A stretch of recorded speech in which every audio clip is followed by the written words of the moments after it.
Assalamualaikum dan hai, anda bersama saya Nazrin dalam satu lagi video Mingguan Amans di mana kita akan mengulas sedikit tentang berita-berita berkaitan teknologi yang telah pun dilaporkan sepanjang minggu lepas. Jadi tanpa membuang masa lagi, kita ke berita pertama kita, iaitu SKMM telah mengumumkan bahawa fasa pertama jendela, iaitu program untuk meningkatkan dan juga menaik taraf rangkaian internet mudah alih di Malaysia sudah pun hampir selesai. Jadi fasa pertama ini ialah pemasangan pencawang-pencawang rangkaian internet mudah alih di seluruh Malaysia, di mana mereka mengatakan bahawa kira-kira 99.1% sudah siap dipasang sepenuhnya, di mana mereka mengatakan bahawa kira-kira 1646 pencawang telah dipasang dan hampir majoriti daripadanya, iaitu kira-kira 1618 pencawang telah pun mula beroperasi. Selebih daripadanya ia dilihat nampaknya akan siap dipasang menjelang penghujung suku pertama tahun ini, dan juga kemudiannya akan bermula operasi secara sepenuhnya lah. Ini juga bermakna bahawa rangkaian internet sudah pun meliputi kira-kira 99.7 kawasan berpenduduk di seluruh Malaysia, dan untuk fasa kedua jendela yang dijangka akan dimulakan tidak lama lagi akan memfokuskan kepada poket-poket di kawasan di mana ada kawasan yang memang langsung tak ada line internet, dan itu nampaknya adalah apa yang akan dilakukan melalui program jendela fasa kedua kelak.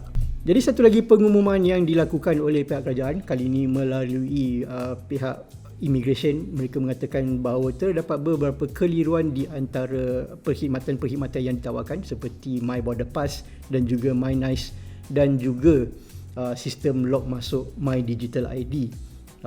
Pihak immigration telah mengeluarkan kenyataan mengatakan bahawa ketiga-tiga sistem ini sedikit berbeza di antara satu sama lain, dan memperlihatkan bahawa My Nice, saya tak tahu lagi macam mana nak pronounce actually program ni, tapi saja sebagai My Nice, My NIISE.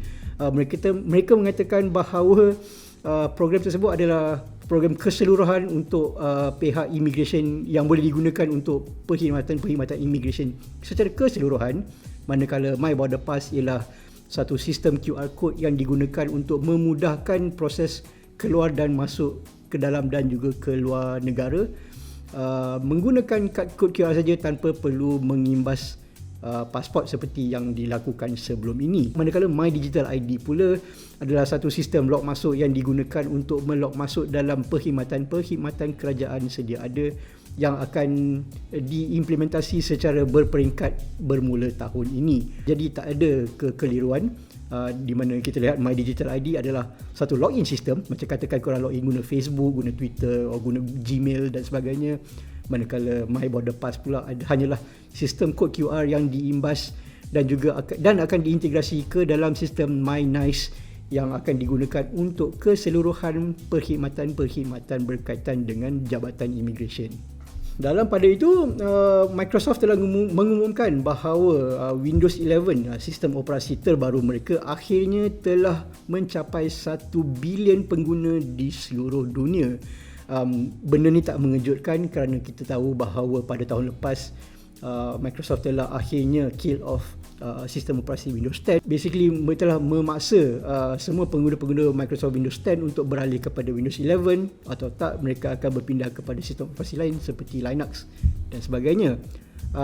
Akan tetapi nampak banyak 1 bilion pengguna ni, tapi saya rasakan bahawa ramai daripadanya memang tak ada pilihan lain.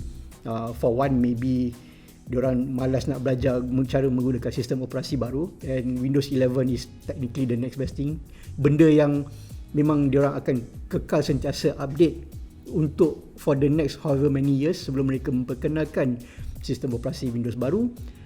Tetapi isunya sekarang ialah kita juga dapat lihat bahawa Windows 11 sekarang ni hadir dengan beberapa masalah tertentu yang diperkenalkan oleh Microsoft sendiri, di mana terdapat beberapa kemaskini sebelum ini yang mana mereka secara ringkasnya ada yang cakap kita orang nak shutdown Windows tapi dia restart balik. Ada yang satu lagi update yang baru diperkenalkan pada minggu lepas, di mana kelakarnya dah shutdown, nak restart balik, nak start balik tak boleh start. Dia basically kekal shutdown.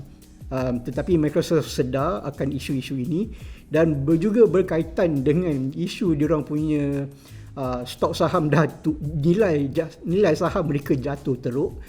Mereka akhirnya berkata, okey, tahun 2026 kita akan fokuskan kepada memperbaiki isu-isu yang sedang membelenggu Microsoft Windows 11 dan akan memastikan bahawa ianya boleh digunakan tanpa masalah, tak kisah untuk apa-apa jenis senario sekalipun.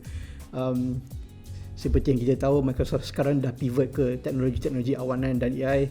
Semua benda kalau nak dikemas kini ataupun kalau korang nak guna, semuanya memerlukan sambungan internet. Even nak login, kalau korang nak pasang pada komputer sendiri pun masih anda perlu login menggunakan akaun Microsoft anda. Kalau tak ada akaun Microsoft, too bad. Semua avenue yang boleh digunakan untuk login tanpa penggunaan kata laluan dan juga akaun Microsoft sudah pun ditutup. Tapi saya berharap bahawa dengan janji Microsoft bahawa mereka akan kemaskini sistem operasi Windows 11, mengembalikan sekurang-kurangnya, membolehkan pengguna untuk menggunakan komputer mereka dengan sistem operasi Windows tanpa menggunakan akaun atas talian ataupun kata laluan. Dan bagi saya, berita yang terbesar pada minggu lepas is actually tentang Khaby Lame. Kalau Khaby Lame, kalau korang follow dia dekat TikTok ataupun Instagram, is a very famous person yang selalunya buat sketsa-sketsa komedi tanpa menggunakan sebarang suara. Beliau mempunyai kira-kira 350 juta pengikut pada semua platform sosial media. Baru-baru ini telah menjual syarikat media beliau pada harga 900 juta US dollar. One guy just dari dalam masa 5 tahun sejak pandemik sampai sekarang telah membina identiti atas talian beliau, telah menjual syarikat medianya pada harga tersebut kepada sebuah syarikat yang berasal dari Hong Kong, iaitu Rich Sparkles. Dan menariknya, melalui penjualan harta intelek ini, Khaby Lame bukan saja menjual syarikat media beliau, tetapi juga telah menjual identiti beliau sebagai seorang pelawak, di mana selepas ini semua hak cipta dia punya, basically dia punya rupa, apa yang tingkah laku dia, even all dia punya sponsorships dan sebagainya, semua adalah akan menjadi hak milik Rich Sparkles untuk 36 bulan ataupun 3 tahun akan datang.